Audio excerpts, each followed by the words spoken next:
In America's not-so-distant past, a hospital birth was supposed to be a moment of joy, but for dozens, perhaps hundreds of black mothers across the United States, that joy was shattered by these devastating words: "Your baby didn't make it."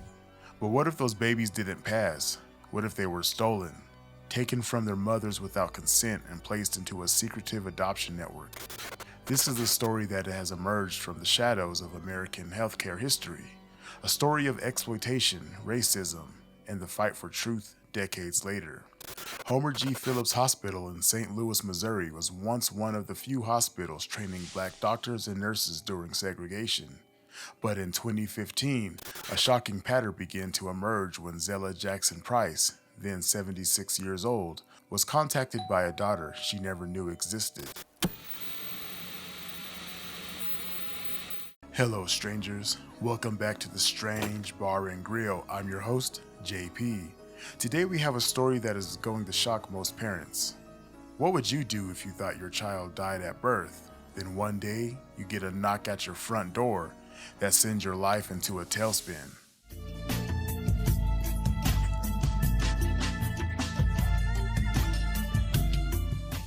In 1965, shortly after giving birth at Homer G. Phillips, Zella Jackson Price was told by hospital staff that her baby didn't make it shortly after giving birth. She never saw a body, never received a death certificate. 50 years later, that supposedly dead infant, now a grown woman, found her biological mother through DNA testing. After this reunification made headlines, 17 other black women who had given birth at Homer G. Phillips between the 1950s and the mid-1960s came forward with eerily similar stories. All were young. Most were low income. Many had delivered premature infants. All were told their babies had died shortly after birth. None were allowed to see the bodies. To understand how this could happen, we must examine America's history of controlling black women's reproduction. Throughout slavery, black women's fertility was commodified, the children born into bondage as property. After emancipation, the medical establishment often portrayed black mothers as unfit. By the early 20th century, the tradition of black midwifery, which had served communities for generations, was systematically dismantled. Hospital births under white physicians became the standard, particularly as states created laws restricting midwifery practice. By the 1950s, black granny midwives, who had delivered 75% of black babies, were pushed out of practice through racist policies and medical restrictions. In these segregated healthcare settings, black patients were often subjected to experimentation, neglect, and exploitation.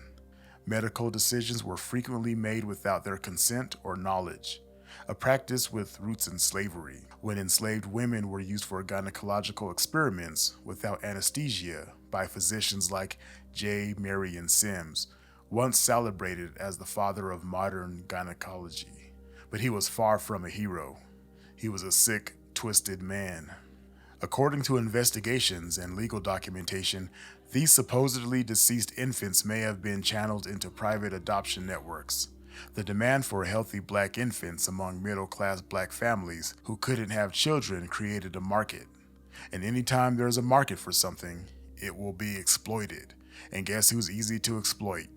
Hospital staff, including doctors, nurses, and administrators, allegedly facilitated these unauthorized adoptions for substantial fees. So they were out here just living that high life while selling babies with no remorse.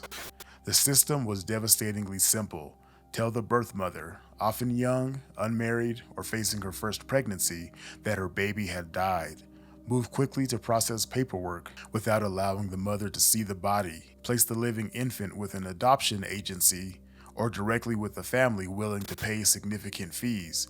The birth mother, devastated and often sedated, would return home to mourn a child who was actually alive and being raised by another family.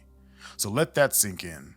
You're at home crying your eyes out for a baby that was just kidnapped and sold to another family, but you thought your baby passed away. For the adoptive families, who may have had an idea of the criminal origins of these adoptions, these children were cherished additions.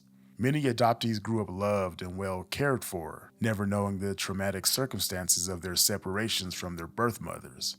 But I imagine many others were not loved and cherished. Many others were probably abused. And who knows what these adoptive parents told these children as they got older. Did they say their parents passed away? Did they say their parents were on drugs? Did they say they were criminals? Who knows? When attorney Albert Watkins began representing these women in 2015, he discovered a pattern. The women weren't seeking financial compensation. They simply just wanted to know the truth. They wanted birth and death certificates, hospital records, any documentation that might help them understand what happened to their babies. But those records proved difficult to find. Hospital administrators and former staff denied any wrongdoing, of course. Helen Wallace, a former head nurse at Homer G. Phillips, told reporters, "None of my staff members would have ever done anything like that." Others claimed only doctors were authorized to tell mothers their babies had died, basically shifting blame in a system where accountability had long evaporated. The truth began to emerge through DNA testing. As genetic ancestry databases grew in popularity, more people began discovering biological connections that contradicted what they'd been told about their origins. Some adoptees learned they weren't voluntarily given up. They were taken, they were stolen, they were kidnapped. The pain they must have felt due to these separations can't be measured. Mothers spent decades grieving children who never actually died. Many suffered depression, questioning what they might have done wrong during pregnancy. The trauma echoed through generations. For those fortunate enough to find their children and parents decades later, the reunions brought complicated emotions, joy mixed with rage at the years stolen from them. For every story of a reunion, countless others remain unresolved. Mothers who went to their graves never knowing their children lived, children who may never discover their true origins. While the Homer G. Phillips hospital cases received significant attention, they weren't isolated incidents. Similar allegations have emerged involving other hospitals that primarily served Black communities across America.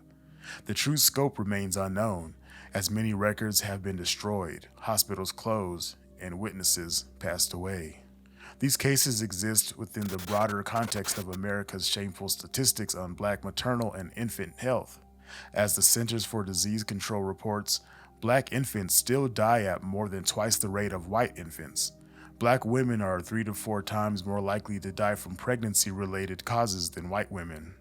These disparities have deep historical roots in the same systems that enabled babies to be taken from their mothers. And let's not forget that there's a lot of doctors currently now, in modern times, that think Black people don't feel pain in the same way that white people do, which is crazy to me. It's like, you're a doctor. How in the hell do you not know that? The story of Black babies taken from hospitals isn't just history. It's living trauma for families still searching for answers. It reveals uncomfortable truths about America's medical system, how racism infected care, how vulnerable populations were exploited, and how the effects continue to reverberate today. Today, a new generation of advocates fight for accountability and healing. Black midwives and doulas reclaim traditional birthing practices. Community organizations demand transparency from medical institutions. Families continue searching for connections severed decades ago. But what do you all think? I mean, it's pretty sick that these hospital staff would literally tell women that their children are dead just to sell them. Sell them on the black market, let's be honest here. They would lie in their face, gaslight them. And these mothers would go on believing that their child died, and they'd be wondering, what did I do wrong?